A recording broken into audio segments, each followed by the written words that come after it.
Добрый вечер, это Якутия-24. Работаем в прямом эфире. Программа «Итоги дня» в студии Влад Давыдов. Смотрите сегодня в выпуске. Хатас и Нижний Бестях по этому направлению официально открыт автозимник через Лен. COVID-19. В России обнаружен штамм омикрон. Дистанционка продлена у учеников Якутска. Данные за минувшие сутки и другие новости по теме коронавируса. Развитие международного сотрудничества. СВФУ организовал первый азиатский форум с участием иностранных гостей из стран СНГ и АТР. Декада подписки. На Почте России объявлена скидка до 30% на газеты и журналы местных и федеральных изданий. Гранд-финал чемпиона Якутии. Дан старт народному онлайн-голосованию за лауреатов спортивной премии.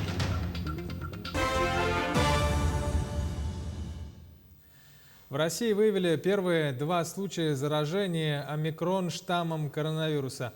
У 2 пациентов с положительным ПЦР-тестом, прибывших из ЮАР, подтвердили штамм омикрон, сообщил Роспотребнадзор России. Дистанционное обучение тем временем продлили для учащихся 1-х и 8-х классов в Якутске до 12 декабря. Об этом сообщает пресс-служба мэрии столицы. Дистанционно организуют и работу кружков, секций, дополнительных занятий, а также других школьных и внешкольных мероприятий. В период ограничения учебного процесса персонал школ организует генеральные уборки, продолжит также профилактическую работу с родителями, чтобы ограничить посещение детьми кинотеатров, спортивных залов, объектов торговли и общественного питания. Текущая эпидобстановка в республике сохраняет тенденцию к уменьшению новых случаев заболеваний ковидом. Согласно данным Роспотребнадзора, 251 человек заразился коронавирусом за минувшие сутки в Якутии, в их числе 53 ребенка. В стационарах проходит лечение 1300 человек на сегодняшний день. Средней тяжести в тяжелом состоянии 105, в реанимации находится 17 крайне тяжелых больных. Что касается районов, то напряженная ситуация наблюдается в Мирнинском районе 31 заболевший, в Алекминском и Мегино-Кангаласском районах 19 и 20 случаев соответственно.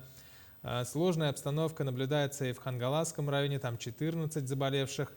Между тем продолжается вакцинация как от коронавируса, так и против гриппа. Первую вакцину получили 68% от взрослого населения в республике. Это почти 409 тысяч человек. Ну а чтобы вовремя выявлять заболевших ковидом, учеников предложили создать единый алгоритм, которым станут руководствоваться в региональных школах. Такую идею озвучила зампред комитета Госдумы по туризму Наталья Костенко. В последние месяцы доля детей и подростков, заразившихся коронавирусом, существенно выросла. К тому же конкретно про COVID-19 в санпинах не говорится.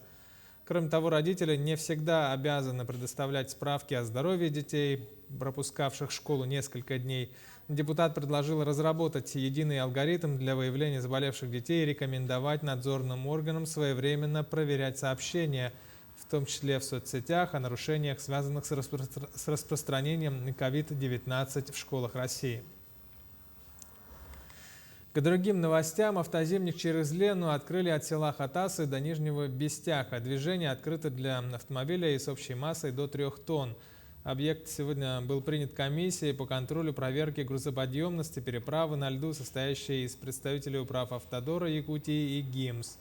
На ледовом зимнике протяженностью в 20 километров имеются 2 основные полосы движения, 2 резервные. Для соблюдения норм безопасности управлением автодорог Якутии организована на берегах реки круглосуточная работа пунктов весового контроля и видеофиксация.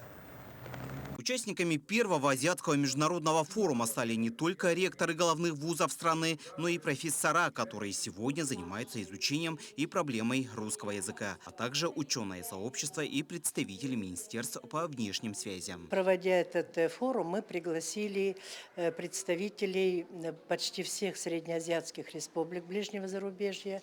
Это Кыргызстан, Казахстан, Таджикистан, Узбекистан. Так?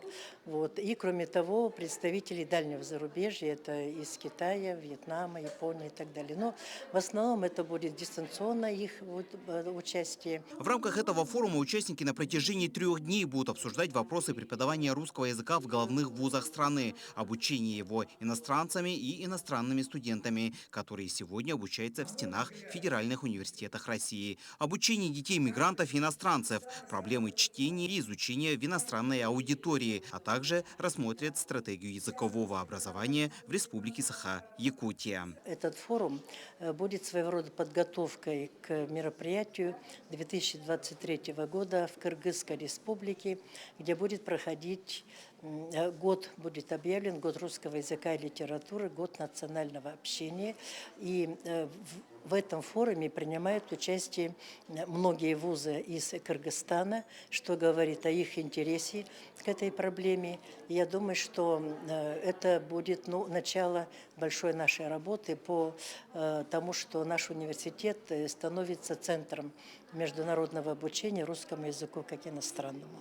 По словам приглашенных гостей и спикеров форума, значимость проведения этого мероприятия для вузов страны и для развития международного сотрудничества очень высока, так как русский язык стал не просто государственным языком, но и международным. Русский язык сейчас выходит за рамки просто русского языка для филологов, но выходит и русский язык специально преподается для специалистов иных сфер знаний, от медиков, биологов, химиков, физиков, математиков, географов и так далее, по всем спектрам.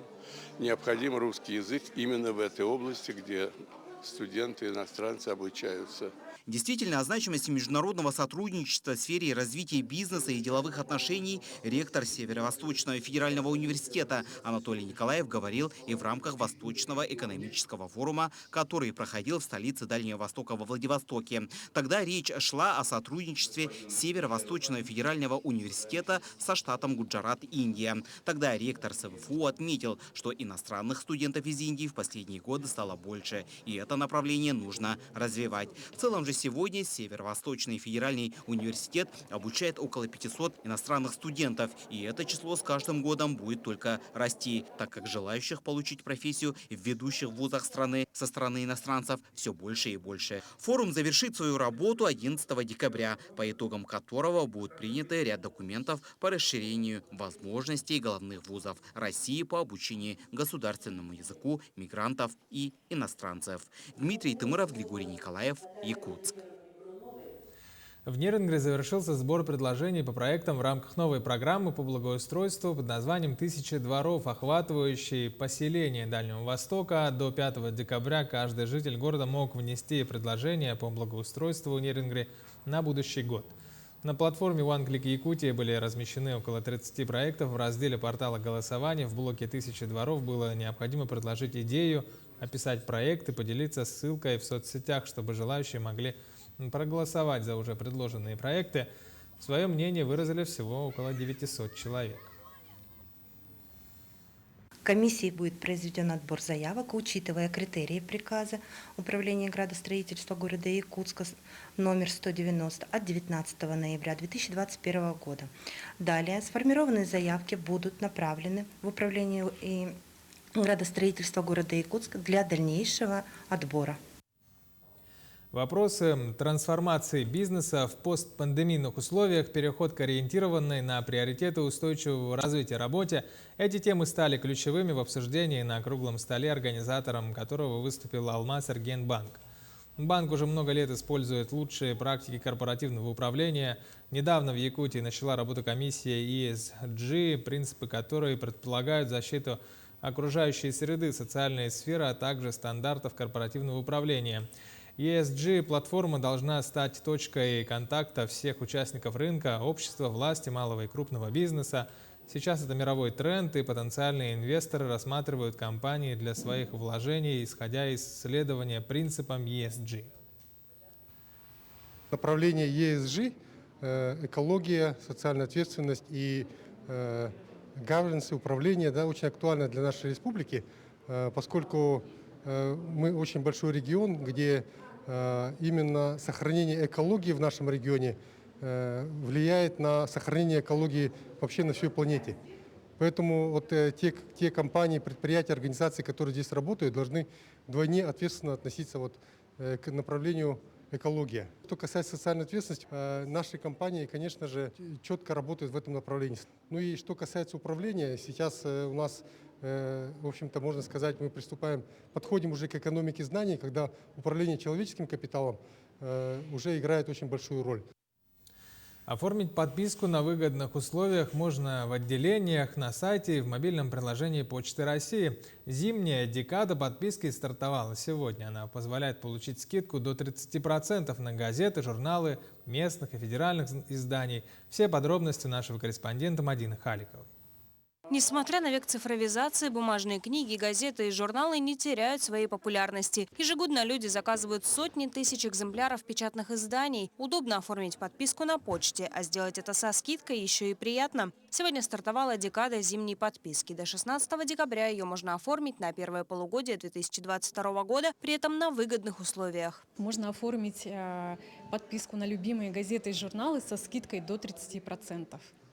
В акции участвуют более 700 изданий, как федеральных, так и республиканских. Мы считаем очень важным поддерживать институт подписки, предоставляя в том числе значительные скидки совместно с нашими партнерами, издателями республики. Только за 2021 год жители республики оформили подписку на 107 тысяч изданий. 80% из них – местные газеты и журналы. Кроме того, с 2015 года почта проводит благотворительную акцию «Дерево добра», где каждый желающий может оформить подписку на те или иные издания в детские дома, школы-интернаты и дома престарелых. Под Новый год это станет хорошим подарком для социальных учреждений. Чтобы детишкам делать доброе дело, это в психоневрологический интернат идет подписка. Я сюда часто хожу и часто вижу то, что проводят всякие благотворительные мероприятия, и мне всегда приятно участвовать, и приятно знать, что люди хотят делать добро. В эти 10 дней оформить подписку со скидкой можно как очно в отделениях почты, а также онлайн через сайт или мобильное приложение. Мадина Халикова, Владимир Павлов, Якутск. Рост поголовья лошадей на 9,5 тысяч отмечают в республике по сравнению с прошлым годом. Также выросло и количество поголовья крупного рогатого скота. Ранее для поддержки сельхозтоваропроизводителей были определены субсидии организованным хозяйствам и частным фермерам на поголовье, строительство коровников, приобретение оборудования, производство молока и мяса. Ну а работникам сельского хозяйства вручили награды. Торжественное мероприятие, посвященное Дню работника сельского хозяйства, провели в Ленске. Тружеников полей поздравил глава района и отметил их труд и любовь к своему делу. Также он добавил, что районная администрация будет и дальше поддерживать сельское хозяйство и сделает все возможное, чтобы Ленский район вошел в группу сельхозрайонов и получал более высокие субсидии. Я вырос в деревне. Для меня, для каждого для любого руководителя, любого уровня, самое важное – это продуктовая безопасность. Поэтому развитие сельского хозяйства для меня, наверное, в районе, в первую очередь, это самая главная приоритетная задача. В план этого года входит дополнительно, скажем, 2022 года это строительство тепличного хозяйства, запуск овощехранилища. Соответственно, у нас возможность осенью уже следующего года постараемся всю излишнюю продукцию уже закупать у населения, и сами уже будут районы перерабатывать. Дальнейшая наша переработка – это отправка на север продукции, где-то товарообмен с другими районами. Добавим, что строительство круглогодичных теплиц планируется в селе Северная Нюя. В следующем году завершат строительство коровников в селе Ортунахара. В текущем году сельхозотрасль в Ленском районе вышла на новый уровень развития. Открыт молокозавод с сыроварней, расширена линейка производства молочной продукции, открыта муниципальная пекарня, прибыла очередная партия холмогорских коров. Предприниматели получают ежегодно финансовую поддержку. Нерынгринские спасатели расширяют список добрых дел по долгу службы. Сегодня они получили благодарность от нерынгринки, которые оказали помощь в транспортировке. Сюжет Екатерины Павловой. Марина Алиева – инструктор физической культуры и плавания для детей дошкольного возраста. Эта девушка с активной жизненной позицией и по велению сердца пришла в волонтерство. В 2019 году прошла курсы по оказанию первой помощи и познакомилась с местными спасателями. По состоянию здоровья в этом году Марине была назначена операция на позвоночник в Якутске. После операции была рекомендована транспортировка домой в лежачем состоянии. Было необходимо организовать правильную транспортировку меня. Первая мысль, которая у меня возникла, это обратиться к профессионалам, людям, у которых есть уже опыт и, конечно же, необходимое оборудование. Обратившись к начальнику штаба, мы получили положительный ответ. Нерюнгринские спасатели помогли Марине, прилетевшей со сложной операции, оказав транспортировку с аэропорта поселка Чульман до города Нерюнгри. Не описать словами ту благодарность, которую хочется выразить всем сотрудникам службы спасения. Нерюнгринский поисково-спасательный отряд имеет широкую сферу деятельности. Основная работа нерюнгринских спасателей – обеспечение безопасности, жизнедеятельности населения и ликвидация чрезвычайных ситуаций Республики Саха-Якутия. Помощь бывает разного характера. В основном, что касается угрозы жизни населения Республики Саха-Якутия, деблокирование пострадавших при ДТП, потеряшки в лесном массиве, охотники, рыболовы, грибники, ягодники. Сегодня открыты 2 вакансии на должность спасателя в районе. Желающие могут подойти в Нерюнгринский отряд на собеседование. Екатерина Павлова, Захар Головин, Нерюнгри. Выставку о землепроходце Семене Дежневе и его жене Абакаяде проведут в Владивостоке в следующем году в рамках столетия образования якутской автономии. Об организации мероприятия на встрече договорились постпред Якутии по Дальневосточному федеральному округу Ким Борисов и директор Музея истории Дальнего Востока имени Арсеньева Виктор Шалай. Кроме того, стороны обсудили возможность проведения выездной выставки Музея истории Дальнего Востока на выставочных площадках Якутска. Сотрудники учреждений культуры Алдана и Москвы обменялись опытом. Современные подходы к управлению и организации работы учреждений культуры под таким названием в Алдане прошел семинар. С докладами выступили руководители культурных центров Москвы. Слово Татьяне Вахниной. Являясь современным механизмом привлечения посетителей, в период пандемии автоматизация стала основным выходом в социокультурное пространство. Об автоматизации каналов коммуникации директор Московского культурного центра Марьина Роща Виталий Фединский рассказал сотрудникам учреждений культуры и педагогам на семинаре, посвященном подходам к управлению и организации работы. Это необходимость, потому что если мы не будем этим заниматься, то можно, в принципе, часть учреждений будет скоро прикрыть, потому что, например, там молодежь уже многие вещи не воспринимает в очном формате в принципе, поэтому надо двигаться в этом направлении. Уход от стандартов и привычных форм способствует привлечению целевой аудитории, убежден директор Центра Москворечья Александр Москалев. С алданскими специалистами он поделился практикой проведения мероприятий в нестандартных локациях. Достаточно большой опыт в этом вопросе у меня имеется, поскольку я уже давно руковожу учреждениями культурно-досугового типа. И мы приспособили для проведения мероприятий такие места, которые, казалось бы, обычно для этого не приспособлены. В первую очередь это крыши, это непосещаемые места, то есть, например, подвалы. Как создаются и реализуются проекты? Доклад директора Московского дома культуры Нагатина Михаила Головина был посвящен социокультурному проектированию. Мой доклад будет посвящен проектной деятельности, о том, как создавать социокультурные проекты, как сделать так, чтобы они решали проблемы, которые есть у населения, да, есть у жителей Алданского района. И хотелось бы поделиться своим опытом. Проведение семинара инициировали специалисты управления культуры Алданского района. Гости отметили, что они прибыли в Южную Якутию не только для того, чтобы прочесть доклады. В первую очередь целью семинара стал обмен опытом. Считаю очень полезным данный опыт, так как я сама только закончила высшее учебное заведение. Нас, естественно, учили, как делать проекты, какие есть различные формы мероприятий, инновации. Но мне бы хотелось более углубленно узнать. То есть как писать, что задействовать, какие появились новые формы мероприятий. Для моей работы это очень важно. Выступления спикеров были рассчитаны на целый день. Между тем, участники семинара отметили, что время промчалось незаметно. Темы оказались актуальными, а практики, о которых рассказывали гости, интересными и полезными. Татьяна Вахнина, Георгий Баранов, Александр Лукин, Алдан. Состоялся заключительный концерт проекта под названием «Услышать будущего зов». В течение года 10 концертов прозвучали под эгидой десятилетия филармонии. Как известно, 10 лет назад в Якутии была создана филармония, один из крупнейших коллективов — Государственный симфонический оркестр «Симфоника Арктика». В истории России это уникальный случай создания симфонического оркестра, подготовка кадров которого протекала в течение многих лет. Сегодня коллективу подвластны произведения любой сложности, от Моцарта до современных композиторов.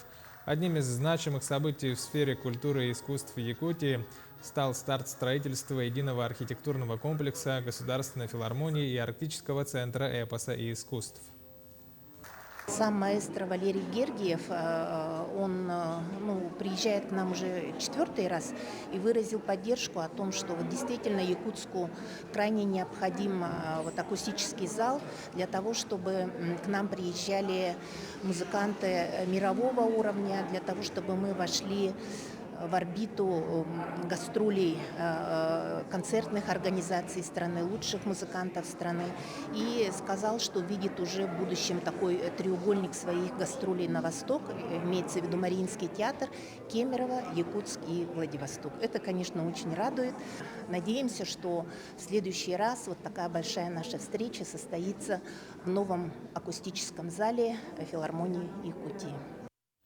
Завершился первый республиканский фестиваль короткометражных фильмов «Республика кино». Всего на участие в конкурсной программе фестиваля было направлено 110 заявок, из них отобрали 16 лучших фильмов. Сюжет Саргалана не устроил. Именно с короткого метра и начинается история любого режиссера. Потому фестиваль «Республика кино» стал отправной точкой для каждого из участников конкурса. Никаких жанровых, бюджетных и технических ограничений. Самое главное – полет фантазии автора, его видение и реализация. Короткий метр, он всегда привлекает новые имена из разных сфер, и многие режиссеры по традиции сначала снимают короткий метр и затем уже переходят к большим формам. Да, это помогает им понять идею, понять свой стиль.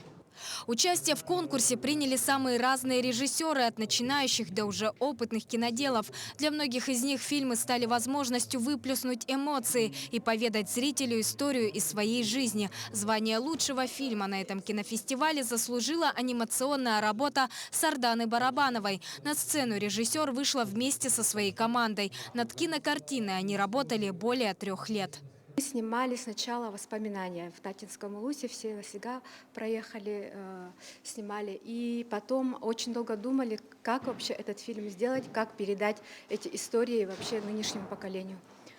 Долго очень думали, 2-3 года, наверное. И потом только вот идея пришла, что нужно лучшее решение – это нарисовать эти истории и сделать анимацию. Сардане Барабановой вручили сертификат на сумму 100 000 рублей. Символическая сумма для целой команды аниматоров, сценаристов и других членов съемочной группы. Однако самое важное, что им дал кинофестиваль – поддержка самой крупной якутской кинокомпании «Саха-Фильм» и возможность дальше продвигать свой короткий метр на престижных кинофестивалях. Кроме того, теперь точно можно говорить о том, что традиция организации ежегодного фестиваля «Республика кино» положена. Это у нас первая проба, и это была идея Сарданы Револьевны Савиной. И вот как раз в преддверии этого фестиваля 30 ноября она была назначена на должность руководителя Саха-фильма. И этот фестиваль – это непосредственно ее детище. В будущем, да, в министерстве есть планы ежегодно продолжить вот именно фестиваль короткометражных фильмов. Завершением первого республиканского фестиваля «Республика кино» стало ясно. Новая эпоха якутского кино уже наступила, а ее расцвет вы наблюдаете прямо здесь и сейчас. Это доказала и вовлеченность якутян в кинопроизводство. Саргалана Неустроева, Семен Семенов, Якутск. Якутские спортсмены взяли 10 наград первенства мира по шашкам в Польше. Так, в классической программе первое место в группе G16 заняла Тунара Федорова, в группе G10 Аина Прокопьева, в группе G13 Даяна Алексеева. Дан старт народному онлайн-голосованию за лауреатов спортивной премии «Гранд-финал чемпиона Якутии». Лучших спортсменов года определят в 4 номинациях: олимпийские виды спорта, неолимпийские дисциплины, национальные виды и адаптивные виды спорта. Голосование идет на сайте sportyakutia.ru. По его итогам отберут 3 финалистов. Лучших из них определит специальная комиссия. Туда войдут сотрудники физической культуры и спорта, эксперты и журналисты. Итоги премии «Гранд-финал чемпиона Якутии» подведут в прямом эфире НВК Саха 25 декабря. Гранд-финал чемпиона Якутии 2021 года. Это, значит, мы уже в таком формате будем проводить и в 3-й раз, да, в прямом эфире на телеканале НВК Саха. До последнего момента мы в республике не могли проводить соревнования, но в других регионах страны, и в Москве, и в центральных городах проводились и первенства России, и чемпионаты страны, и международные соревнования Европы, мира, да, поэтому наши спортсмены, вот, благодаря круглогодичной тренировке непрерывной, они очень достойно в этом году выступили и завоевали для родной республики очень много достойных медалей. Таковы итоги дня сегодня. Оставайтесь и смотрите канал Якутия 24. Будьте всегда в курсе.